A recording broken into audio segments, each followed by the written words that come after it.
sou eu de novo. O que estava ruim ficou ainda pior. Nos últimos dias veio à tona um dos maiores escândalos envolvendo aposentados e pensionistas do INSS.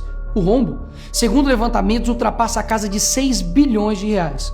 4 milhões de idosos roubados e a maioria das vítimas do Norte e Nordeste. Mas isso todo mundo já sabe. O que eles não te contaram é que o escândalo atual era de 6 bilhões. Hoje, com um novo relatório da CGU, mostrou que só em 2023, 35 mil reclamaram de fraude e o valor movimentado, 90 bilhões. 90 bilhões. Nós estamos diante do maior escândalo de corrupção da história do nosso país. E o golpe era o seguinte: aposentados eram filiados sem consentimento, tinham valores descontados direto do contra-cheque ou faziam empréstimos que eles nunca pediram. E daí, quando reclamavam, nada acontecia. Estamos falando do desvio de valores bilionários de pessoas doentes e idosas. Dinheiro que deveria estar no bolso de quem trabalhou a vida inteira e hoje depende da aposentadoria para viver. E é claro, vão espalhar a narrativa de que tudo começou no governo anterior. E já percebeu que no governo passado tudo era culpa só do presidente. E nesse governo nada é culpa do presidente? Mas olha só que interessante. As investigações mostraram que os descontos irregulares já vinham sendo praticados há anos. O que levou o governo Bolsonaro, em 2019, a apresentar a medida provisória 871, justamente para combater esse tipo de fraude em descontos. Ele obrigava os sindicatos e associações a comprovarem, a cada 2 anos, que o aposentado realmente estava autorizando aquele desconto. Adivinha quem ficou contra? Acertou, a esquerda. Como não bastasse, em 2022, com votos da esquerda, eles derrubaram essa lei. E o que será que aconteceu nos próximos anos? Bingo. Foi exatamente depois de derrubar esse mecanismo de proteção contra as fraudes que houve esse aumento absurdo de descontos indevidos. Ou no português claro, aumento absurdo de roubo contra idosos. Desenhando porque eu sei que tem gente que só entende assim. 2019, Bolsonaro faz lei para proteger esses idosos de fraudes. 2022, esquerda derruba essa lei no Congresso. 2023 e 2024, explosão de fraudes. E ainda tem gente surpresa com isso. Não foi o Alckmin que disse: o ladrão quer voltar à cena do crime. E de fato voltou. Desde o início do governo Lula, representantes dos ministérios da Previdência participaram de pelo menos 15 reuniões com entidades que hoje estão sendo investigadas. Inclusive, o próprio ministro, Carlos Lupe, e o ex-presidente do INSS, Alessandro Stefanuto, estiveram em 8 dessas reuniões. A entidade que mais participou dos encontros com os ministros foi a CONTAG, justamente a organização que mais roubou o dinheiro dos aposentados. E o escândalo é ainda mais grave. O relatório de auditoria da CGU revelou que, em muitos casos, as autorizações para descontos foram feitas em nome de pessoas que sequer tinham condições de manifestar a sua vontade. Foram encontradas situações absurdas. Pessoas com deficiência grave, impossibilitadas de assinar qualquer documento, indígenas que vivem em aldeias remotas e não sabem ler ou escrever, e até aposentados que nem moram no Brasil.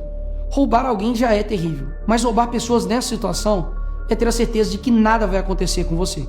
Não é à toa que o relatório do próprio INSS mostra que o governo tinha ciência e sabia como barrar os descontos desde 2023. O Tribunal de Contas da União também sabia da denúncia desde 2023. Desde essa época, poderia ter ajudado as pessoas que foram vítimas, mas o julgamento ficou parado por mais de 1 ano, por um ministro do TCU indicado por Lula. E o sindicato investigado era do irmão do Lula. E o filho do Lewandowski, ministro do Lula, advoga para outra entidade acusada de fraude no INSS.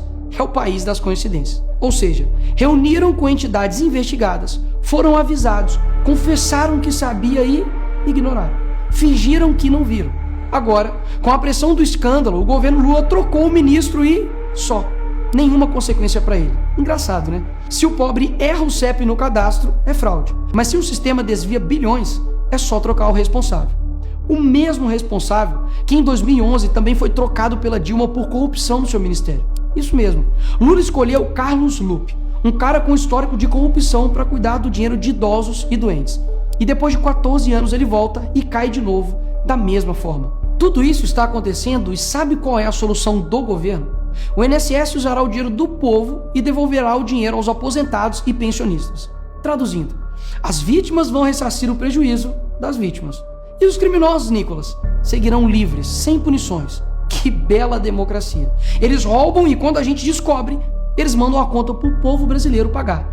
Assim fica fácil roubar. é o crime perfeito. Tá, Nicolas, mas o que vocês estão fazendo contra isso? Eu e a oposição apresentamos um projeto de lei para proibir definitivamente esse tipo de desconto automático no INSS. E mais, preciso da sua ajuda para poder pedir para instalar a CPI dos roubos dos aposentados.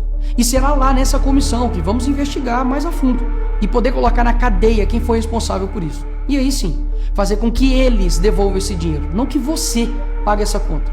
Vá até a rede social do Hugo Mota e Davi Alcolumbre e peça para que essa comissão seja instalada. E por fim, vá urgente ao seu banco ou veja o extrato na sua conta pelo celular e veja se há algum desconto indevido. Só assim, você saberá que está sendo roubado ou não e peça o cancelamento imediato desse roubo. E sim, o tempo passa rápido. Eu sei que muitos não pensam no futuro, mas um dia ele chegará. E que nesse dia tenhamos feito algo para chegar aqui diferente do que estamos vivendo agora. Ninguém aguenta mais um país que só desanima a gente a cada notícia. Mas para chegar aqui diferente, a gente precisa fazer algo diferente agora. Porque o partido que prometeu cuidar do povo, um presidente que se colocou como o pai dos pobres, acabou explorando quem eles mais juraram defender.